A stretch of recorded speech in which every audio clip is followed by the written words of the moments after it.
My dad doesn't believe in ghosts until he remembers Navajo Mountain, until he remembers what followed him home. In the 1980s, two white boys, my dad and my uncle, lived on sacred land that wasn't theirs. They were just kids. But the land remembered them. There are things the Navajo don't speak about, shadows that wear skin, things that dance in fire and don't leave footprints. My family saw something they were never supposed to see. And the deeper I dig, the more I wonder. Did something follow them back?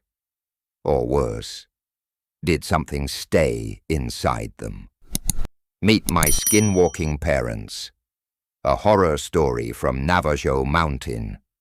My dad's a skeptic, until he remembers what he saw living in the Navajo reservation. My father and uncle have a story of living as outsiders, non-native, Caucasian, young people on the reservation. Their tale of experiencing a skinwalker. My grandma taught school on the reservation, and they lived well off compared to the natives living there. From what I know, there's a lot of lore surrounding the Navajo Nation. Non-natives, primarily older generations, keeping their experiences and stories left unspoken, especially to those not from the culture. Forgive me if I'm mistaken in any of this. The culture, ideology, practices, or any other part. I'm just trying to tell the story my family has only spoken to me in whispers about. My grandmother, father, and uncle lived there for a few years, and their experience was much different than the Navajo people who have lived there for generations upon generations. I just want to tell their story and get insight as to anyone else who has lived in that community and any other stories some people might be willing to share. My father and uncle are about 2 years apart in age. They lived in Navajo Mountain in the 1980s. My dad was 10 to 12 and my uncle younger. As it goes, they were always outside riding bikes with their friends, natives of the reservation. My grandma was recovering from an abusive relationship with their father and wasn't too concerned with their whereabouts, being it was a small community. There wasn't much trouble around, nor would they know what real trouble was at that age. Trouble wasn't the issue to young white boys on a reservation then. Pure terror was.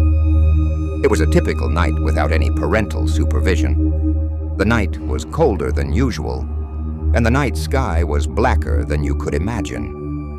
In such a desolate place, the stars in the sky would light the night. This night was as if the earth had moved to a different dimension, an abyss. The boys raced each other as they did every night, until they were compelled to force their brakes in unison. They simultaneously looked up. Each boy's face melted from carefree, innocent, and adolescent to unadulterated horror.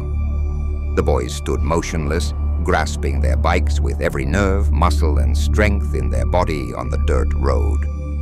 To the right of them was a mesa, one they rode by every day, the mesa that paralleled from my family's home, the mesa that they could see through my father and uncle's bedroom every night. This mesa would become fear and nightmares to them from this night forward. At the top of the mesa was a roaring fire, taller than any bonfire that someone could assemble, bigger than a group of people could assemble. It raged and was unbelievable. It was almost as tall as the mesa itself. More unbelievable was the pitch-black figure seen cavorting around the bonfire. The native boys with my father and uncle informed them that this was not a typical Navajo dance or ritual. Pits began to form in their stomachs. Friends of my father and uncle turned back around without a word and bolted back to their homes. My father and uncle threw their bikes to the ground and ran across the unpaved road into their home. The two came back in a panic, relaying what they'd seen to my grandmother, but she was unconcerned. A legend of the natives, she told them, and shooed them away. They laid awake all night in their shared room, not saying a word to one another. They forced their curtains as close as possible, too scared to look out the window and see what they shouldn't have to begin with. Neither could shake the images burnt into their memory, but the sun managed to rise and peeked through into their room. A sense of release washed over them as the darkness had faded. The boys left their beds and traveled to the kitchen to try a second time to tell my grandmother what they saw that night. They tried to get a handle on what they saw, but it was as if they couldn't explain it. Again, my grandmother brushed them off. With a coffee and newspaper more important than their story, she told them to climb the mesa and investigate.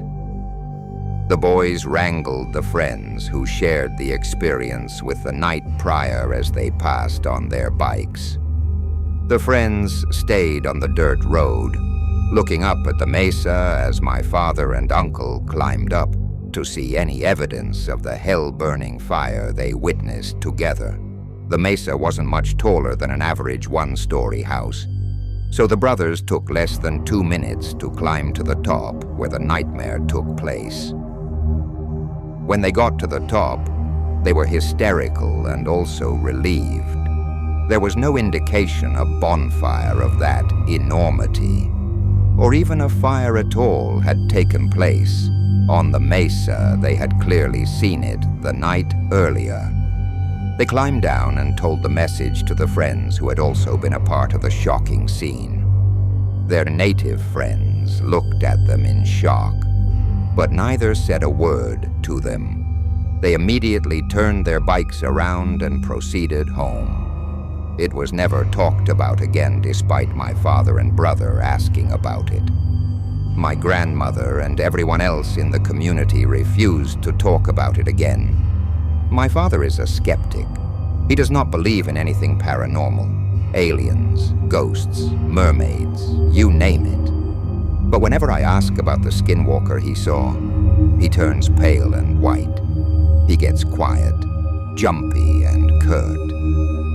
I had to plead to get the full story out of him, and I could see goosebumps and every hair standing up on his arms when he shared his experience. My grandma took me to Navajo Mountain in 2019 to show me her history and to see how Navajo natives still live on this reservation today. According to her, not much has changed since living there in the 80s. I hiked and explored what I could of the reservation, as to not invade or violate any of the Navajo reservation and its beauty. However, I did feel a change in mood when I visited.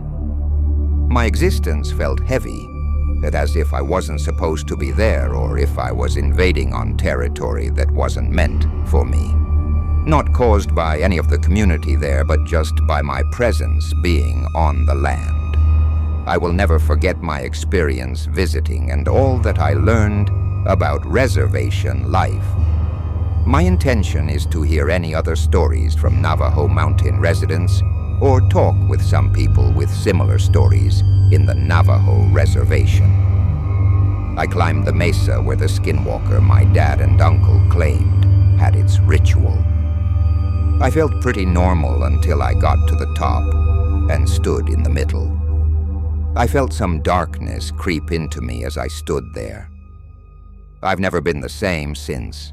My dad, the skeptic, still won't talk a but-ev, the kind of fear that stays with you, even when you try to foe the kind of fear that walks like skin. Silent, they say the skinwalkers are out there, hiding in the shadows of Navajo Mountain, waiting, watching.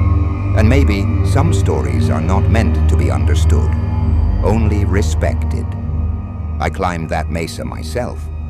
And when I stood where they said the something cold and I miss it if you have a story, a legend, or a whisper from men. Because some voices need to be heard, even if only in whispers. Thank you.